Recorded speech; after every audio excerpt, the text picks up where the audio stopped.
जय हिंद दोस्तों, स्वागत है आप सभी का आपके अपने YouTube चैनल सक्सेस मिरर 2.0 पर। तो दोस्तों आज हम पढ़ने वाले हैं टेक्नीशियन आरपीएफ एएलपी में आने वाले 20 महत्वपूर्ण साइंस से संबंधित एनसीईआरटी से मोस्ट प्रीवियस क्वेश्चन। तो दोस्तों बिल्कुल भी स्किप ना करें और लास्ट तक बने रहेंगे। साथ ही दोस्तों अगर आप हमारे चैनल पर नए हो तो सब्सक्राइब करके बेल आइकन को दबा लेंगे। और दोस्तों ये सारे ही प्रश्न आपके एनसीईआरटी से related most top 20 previous question है जहां से आपके एग्जाम में पूछे जाएंगे और हम वही क्वेश्चन आपके लिए बताएंगे दोस्तों जो आपके एग्जाम के लिए बहुत ही महत्वपूर्ण होगा। तो ये सारे प्रश्न आपके एग्जाम के लिए बहुत ही महत्वपूर्ण है, तो लास्ट तक बने रहेंगे। तो चलिए प्रश्न की ओर बढ़ते हैं। हमारा आज का पहला सवाल है, कॉपर का निष्कर्षण मुख्यतः किस अयस्क से किया जाता है? और दोस्तों किसी भी प्रश्न का उत्तर अगर आपको पहले से मालूम हो तो मेरे साथ साथ कमेंट बॉक्स में इसका सही उत्तर जरूर लिखा करेंगे दोस्तों। तो कॉपर का निष्कर्षण मुख्यतः किस अयस्क से किया जाता है? तो इसका सही उत्तर क्या हो जाएगा? Option number B, copper pyrites. Copper pyrites का सूत्र क्या होता है दोस्तों? CuFeS2 दोस्तों, यानी कॉपर का निष्कर्षण मुख्यतः कॉपर पायराइड से की जाती है। हमारा अगला सवाल है और दोस्तों ये बहुत ही महत्वपूर्ण सवाल है, तो इसका सही उत्तर क्या होगा आप हमें कमेंट बॉक्स में लिखेंगे। साधारण गंधक किस आणविक रूप में पाया जाता है? दोस्तों ये आपके एग्जाम के लिए बहुत ही इंपॉर्टेंट दोस्तों क्वेश्चन है, तो इसका सही उत्तर आप हमें कमेंट बॉक्स में लिखेंगे। तो साधारण गंधक, गंधक को हम लोग क्या बोलते हैं दोस्तों? सल्फर बोलते हैं, यानी सिंपल सल्फर किस आणविक रूप में पाया जाता है? तो इसका सही उत्तर क्या हो जाएगा? ऑप्शन नंबर सी हो जाएगा दोस्तों, S8, यानी साधारण गंधक S8 आणविक रूप में पाया जाता है। और दोस्तों गंधक यानी सल्फर, सल्फर का परमाणु क्रमांक कितना होता है दोस्तों? ये भी आपको याद रखनी है। तो सल्फर का परमाणु क्रमांक कितना होता है हमारा? 16 होता है दोस्तों। और अगर इसका इलेक्ट्रॉनिक विन्यास किया जाए तो क्या हो जाएगा हमारा? 286 हो जाएगा। हमारा अगला सवाल है, सोना निम्नलिखित में से किस द्रव में घुल जाता है? तो दोस्तों जो सोना होता है तो सोना किस द्रव में घुलता है दोस्तों? तो इसका सही उत्तर हमारा क्या हो जाएगा? ऑप्शन नंबर ए, अम्लराज में। और अम्लराज दोस्तों किसका मिश्रण होता है दोस्तों? तो अम्लराज हमारा HCl प्लस HNO3 यानी हाइड्रोक्लोरिक अम्ल और नाइट्रिक अम्ल के मिल करके दोस्तों क्या बनता है? अम्लराज बनता है। और यह कितने अनुपात में बनता है दोस्तों? ये भी आपके एग्जाम में पूछा जाएगा। तो ये 3:1 के अनुपात में ये रहता है दोस्तों, 3:1 अनुपात में दोस्तों अम्लराज का निर्माण होता है, जिसमें हाइड्रोक्लोरिक अम्ल और नाइट्रिक अम्ल का मिश्रण होता है, जिसमें क्या होता है आपका सोना उसमें क्या होगा दोस्तों? घुल जाएगा। हमारा अगला सवाल है, किसी तत्व के गुणधर्म का दो या दो से अधिक विभिन्न रूपों में प्रस्तुतिकरण तत्व की क्या कहलाती है? तो दोस्तों किसी भी तत्व का दो या दो से अधिक रूप में अगर वो पाया जाता है तो उसको हम लोग क्या बोलते हैं दोस्तों? और साथ ही दोस्तों ये इंपॉर्टेंट सवाल है, तो इसका सही उत्तर क्या होगा कमेंट बॉक्स में लिखेंगे। तो इसका सही उत्तर हमारा हो जाएगा ऑप्शन नंबर ए, अपरूपता। दोस्तों जैसे कि हम लोग जानते हैं कि कार्बन का हीरा एवं ग्रेफाइट ये दो अपरूप होता है दोस्तों, तो यानी क्या होता है? कार्बन का ये दो रूप हो गया, सेम हो जाता है। यानी अगर किसी तत्व का दो या दो से अधिक रूप में अगर वो पाया जाता है तो उसे हम लोग क्या बोलते हैं? उसकी अपरूपता बोलते हैं। जैसे उदाहरण के तौर पर आप कार्बन समझ ही गए दोस्तों, तो कार्बन का अपरूप क्या होता है दोस्तों? हीरा एवं ग्रेफाइट, तो हम लोग इसको बोलते हैं अपरूपता।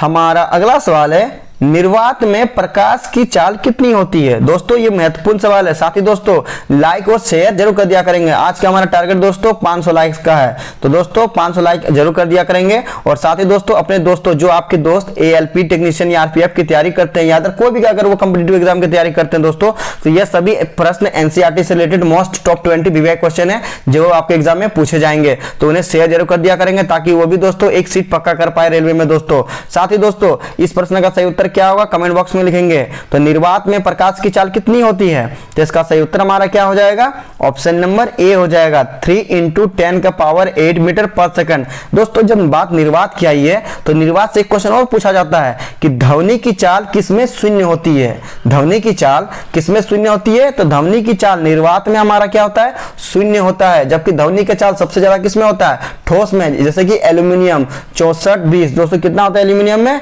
64-20 होता है। ठोस के बाद ध्वनि की चाल द्रव में होता है, फिर हमारा गैस में होता है। और निर्वात में ध्वनि की चाल हमारा क्या होता है? शून्य होता है। परंतु प्रकाश की चाल निर्वात में सबसे ज्यादा होता है, 3 × 10⁸ मीटर पर सेकंड। ये सभी पॉइंट दोस्तों आपके एग्जाम के लिए बहुत ही महत्वपूर्ण है, तो सभी को आप अच्छे से याद रखेंगे। हमारा अगला सवाल है, दंत विशेषज्ञ। दंत विशेषज्ञ मतलब क्या होता है दोस्तों, जो दांत का चिकित्सक होता है वह मरीजों के दांतों का बड़ा प्रतिबिंब देखने के लिए किस दर्पण का उपयोग करते हैं। दोस्तों आप लोग जानते हैं कि जब कभी किसी का दांत में कैविटी प्रॉब्लम हो जाता है दोस्तों, दर्द हो रहा है या सड़न हो जाता है, तो वह कहाँ पर जाता है दोस्तों, दांतों के डॉक्टर के पास जाते हैं। और वो किस प्रकार से उनके दांतों को चेक करते हैं दोस्तों, तो उनके पास कौन सा एक दर्पण होता है दोस्तों जिसकी मदद से वो देखते हैं, तो उनके पास होता है दोस्तों हमारा अवतल दर्पण होता है दोस्तों। अवतल दर्पण एक ऐसा दर्पण है दोस्तों जो किसी भी वस्तु को, छोटा वस्तु को बड़ा करके दिखाता है, जिसके कारण इसका उपयोग नाक का डॉक्टर, गला का डॉक्टर, कान का डॉक्टर और दंत विशेषज्ञ करते हैं दोस्तों। ये इंपॉर्टेंट पॉइंट है दोस्तों, ये सभी आप याद रखिएगा कि दांत का डॉक्टर भी करते हैं अवतल दर्पण का प्रयोग, गला का डॉक्टर भी करते हैं, नाक का डॉक्टर भी करते हैं दोस्तों, कान का डॉक्टर भी करते हैं, चूंकि अवतल दर्पण किसी भी वस्तु का प्रतिबिंब बड़ा करके दिखाता है, इसीलिए दंत विशेषज्ञ मरीजों को दांतों का बड़ा प्रतिबिंब देखने के लिए अवतल दर्पण का प्रयोग करते हैं।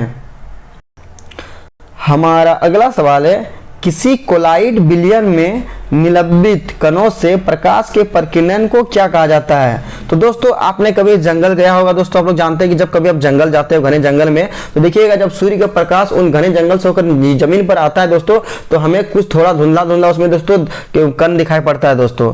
उन जो रोशनी जो आती है ऊपर से, जो पेड़ से टकराते हुए जब वो जमीन पर आता है दोस्तों, देखिएगा, या किसी के घर में अगर जैसे खपरेला घर होता है या टाली वाला घर होता है दोस्तों, तो अगर वो छेद रहता है तो देखिएगा जब प्रकाश इंटर करता है तो देखिएगा उस प्रकाश में दोस्तों हमें बहुत सारे धूलकण नजर आते हैं। तो इस प्रक्रिया को क्या कहा जाता है, तो इस प्रक्रिया को हम लोग टिंडल प्रभाव बोलते हैं दोस्तों। इसका सही उत्तर क्या हो जाएगा हमारा, ऑप्शन नंबर सी। तो वही होता है कोलाइड विलयन, आकार बहुत छोटा होता है दोस्तों, परंतु उनसे क्या होता है, प्रकाश हमारा गुजर जाता है। इसीलिए क्या क्वेश्चन पूछा गया हमारा कि किसी कोलाइड विलयन में निलंबित कणों से प्रकाश के प्रकीर्णन को क्या कहा जाता है, तो टिंडल प्रभाव कहा जाता है दोस्तों। टिंडल प्रभाव का सबसे बड़ा उदाहरण है दोस्तों जंगल दोस्तों, घना जंगल। जब घना जंगल से सूर्य का प्रकाश नीचे आता है जमीन पर, तो उसमें देखिएगा दोस्तों बहुत सारे धूलकण नजर आते हैं, इसी को हम लोग क्या बोलते हैं, टिंडल का प्रभाव बोलते हैं।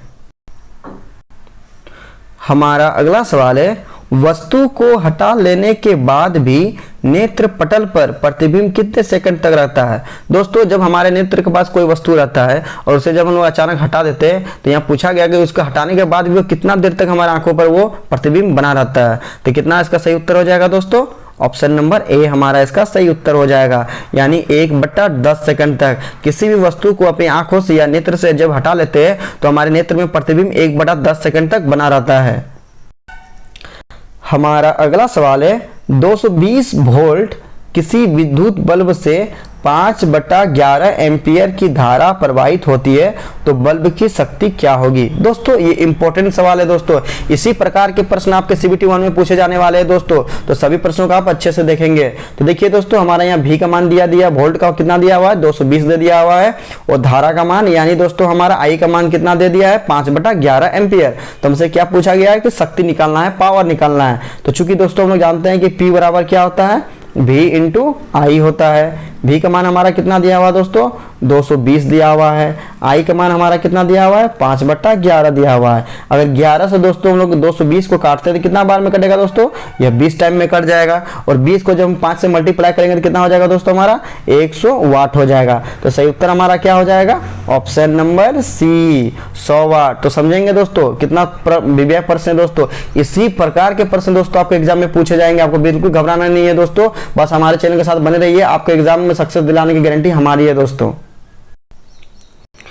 हमारा अगला सवाल है, एक विद्युत बल्ब का तंतु जिसका प्रतिरोध यानी रेसिस्टेंस 1100 ओम है, तो 220 वोल्ट के स्रोत से जो विद्युत धारा लेगी उसका मान कितना होगा। तो दोस्तों हमारा रेसिस्टेंस का मान कितना दिया हुआ है दोस्तों, प्रतिरोध का मान हमारा दे दिया है 1100 ओम, और दोस्तों वोल्ट विभवांतर कितना दिया हुआ हमारा दोस्तों 220। तो हमसे क्या पूछा गया, विद्युत धारा I निकालने बोला है। तो दोस्तों हम लोग जानते हैं ओम का नियम क्या कहता है दोस्तों, V = IR होता है। तो चूंकि हमको क्या निकालना है दोस्तों, यहाँ पर I का मान निकालना है, तो V हमारा कितना दे दिया है, 220 दे दिया है। I तो निकालना है दोस्तों, R का मान कितना दिया है हमारा, 1100 ओम दे दिया हुआ है। तो दोस्तों यहाँ से 1 0 कैंसिल, 11 एकम 11 यानी यहाँ 10 बचा, और ये 11 दूनी 22। तो दोस्तों जब 10 बचा दोस्तों, तो 10 गुना हमारा कहाँ आ जाता है, भाग में आ जाता है। जब नीचे हमारा 1 0 रहता है तो 1 के बाद पॉइंट बैठता है, यानी कितना हो गया हमारा दोस्तों 0.2 एम्पियर। तो इसका सही उत्तर हमारा क्या हो जाएगा, ऑप्शन नंबर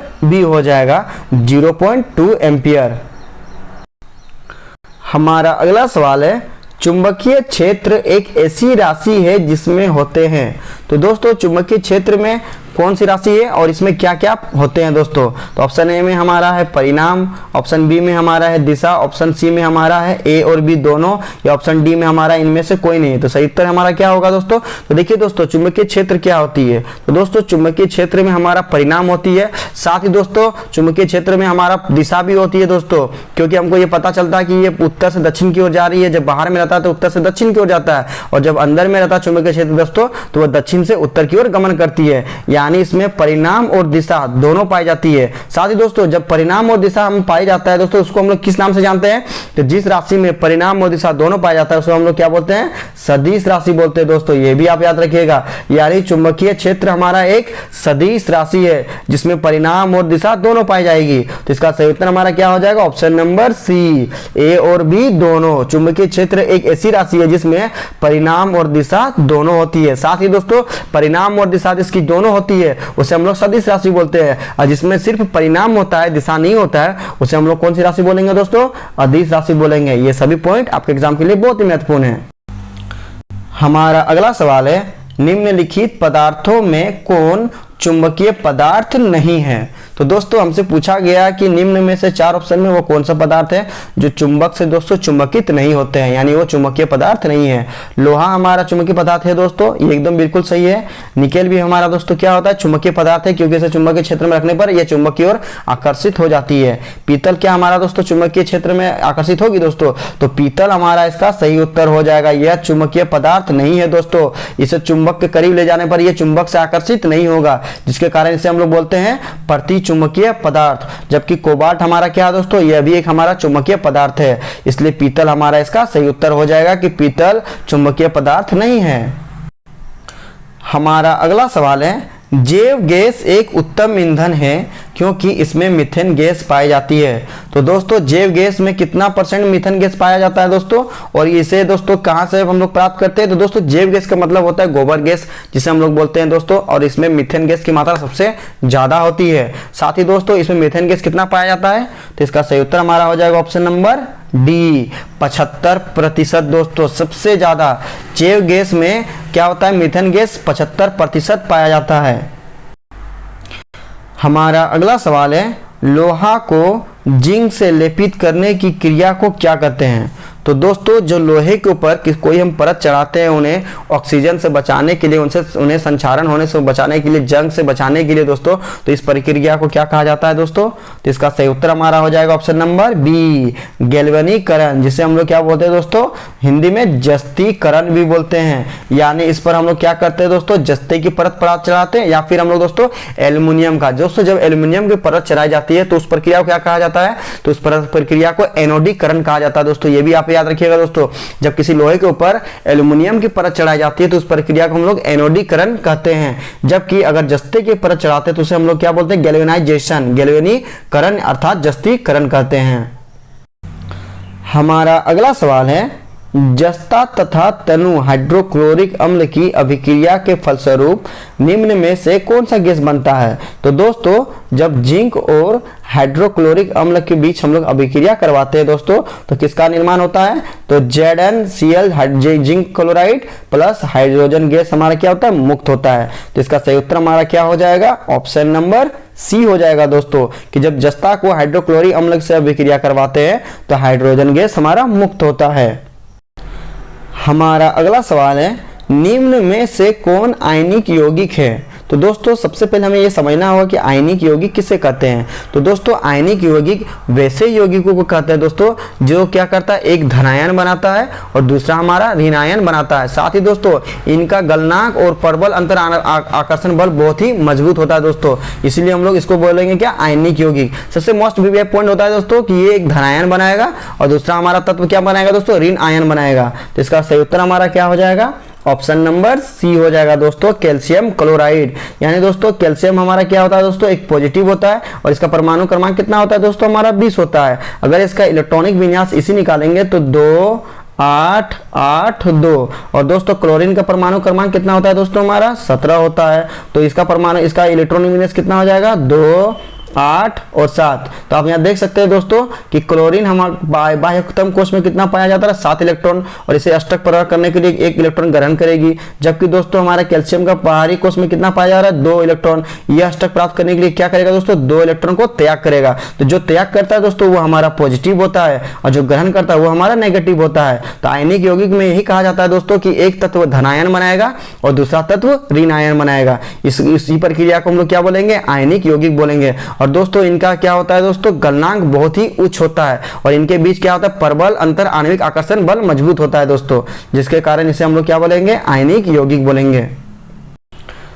हमारा अगला सवाल है, बॉन्ड CHO क्रियाशील मूलक को क्या कहते हैं? तो दोस्तों बॉन्ड CHO को कौन से क्रियाशील मूलक को कहेंगे दोस्तों, कौन से समूह से यह संबंधित है हमारा?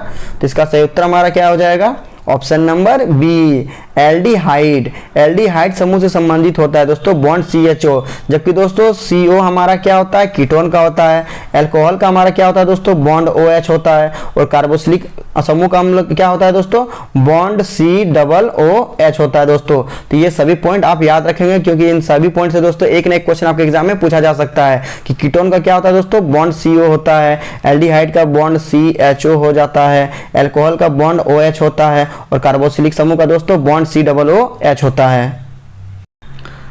हमारा अगला सवाल है, निम्नलिखित में से सबसे अधिक अभिक्रियाशील हैलोजन कौन है? तो दोस्तों हैलोजन तत्वों में दोस्तों साथ ही दोस्तों जब यहाँ पर हैलोजन आया है तो हैलोजन ग्रुप कितना में आता है दोस्तों, तो हैलोजन ग्रुप हमारा दोस्तों 17वें समूह में आता है। तो सब पूछा गया हमसे कि सबसे अधिक अभिक्रियाशील हैलोजन कौन है दोस्तों, तो इसका सही उत्तर हमारा क्या हो जाएगा, ऑप्शन नंबर ए हो जाएगा, फ्लोरीन।